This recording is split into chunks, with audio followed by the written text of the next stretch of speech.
Hey everyone, my name is John, and welcome to Hookshot.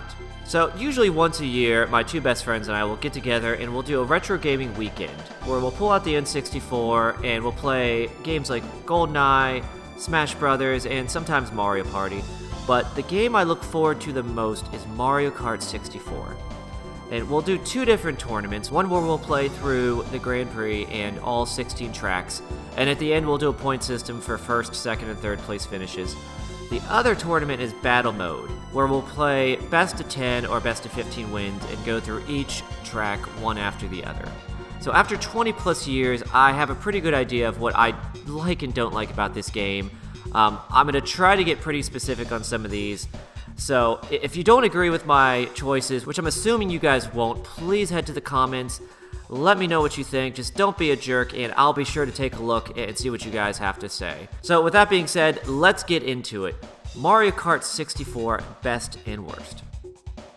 Number 5, best. Dying in battle mode can be extremely frustrating, especially if you die right away and you're left there with the other player still going at it and you're just sitting around waiting for them to finish. So Mario Kart 64 did something that I thought was really cool, and that's allowing you to keep playing as a bomb. You have one chance to knock off another balloon from one of your opponents, so having that sweet revenge to be able to go after somebody and track them is really awesome. And honestly, Andy, if you're listening, I will always be going after you no matter what. You can just assume that I'm going to be right on your ass the entire time, and the chances of me hitting you are pretty high, so you better watch out. Number 5, worst. In the Grand Prix, having a fake item box is not as bad as in battle mode because you're going very fast, and when you place a fake item box in with a cluster of other item boxes, it doesn't stand out quite as much. But in battle mode, 3 of the courses out of the 4 have item box placement that is quite obvious, and you can easily tell when a fake item box is placed in with the other ones. The one exception is Big Donut, where the item boxes are all scattered throughout the course, and it's easy to drop one in and get a kill. Because of that, fake item boxes in battle mode are just one of the worst items to get. Number 4, best. So let's be honest, Mario Kart 64 is not the pinnacle of gaming excellence. You have games like Mario 64, which redefined 3D platforming. You have Ocarina of Time, which introduced the Z targeting, and is considered one of the best games of all time. Mario Kart 64, for a lot of players, is not even one of the best in the series. But for me, it's the little quirks of this game that I love the most. I love the intended secrets that you can find, and the ones that players have found after years of playing this game. Secrets that I'm still trying to work out how to do them properly. You have the jump right after the start of Wario Stadium, which you can jump over the wall and cut off a huge chunk of the track. And if you're really good, you can even cut back across and literally finish a lap in only a few seconds. You have the intended secrets like Koopa Troopa Beach, where you can jump through the cave either with a really well-timed jump or the mushroom. And then you have Rainbow Road, which that jump at the very beginning, if you time it just right, you can cut off a huge portion of that track as well. So there's so many things that I'm still learning about this game, and it's that I think really keeps me coming back to it. Number 4, worst. I don't know why Nintendo thought it was a good idea to turn a farm into a racetrack in Mario Kart. They had the entire universe of the Mushroom Kingdom at their disposal. They had Bowser's Castle. They had Princess Peach's Castle for Mario 64. There's no character that happens to go with Moo Moo Farm. It's just a farm, and it just has a bunch of mole holes that are frustrating that you typically will run into because you're trying to, cut corners. There's nothing redeeming about this course at all. Number 3, best. So with only 4 battle mode courses, it's easy to see that there's some positives and negatives for each one. But Block Fort is my favorite. I think having the different colored forts offers up a lot of strategy, because you can look over at your opponent's screen and kind of see or what color are they at or which colors are they in between, and then you can plan your strategy based on what they're doing. For instance, if you have a good item like a red shell, and you're high up on the course, you can use that to your advantage and try to position yourself to hit them. Or if you have a really horrible item like a banana peel or a fake item box, you can try to stay away from where they're at and potentially booby trap different parts of the fort. So I think having the different colors, and then having the different levels, there's 3 different levels, each connected by bridges, it adds a lot of different elements, a lot of things that are going on at the same time, and I like all of that strategy that's involved in this course. Number 3 worst.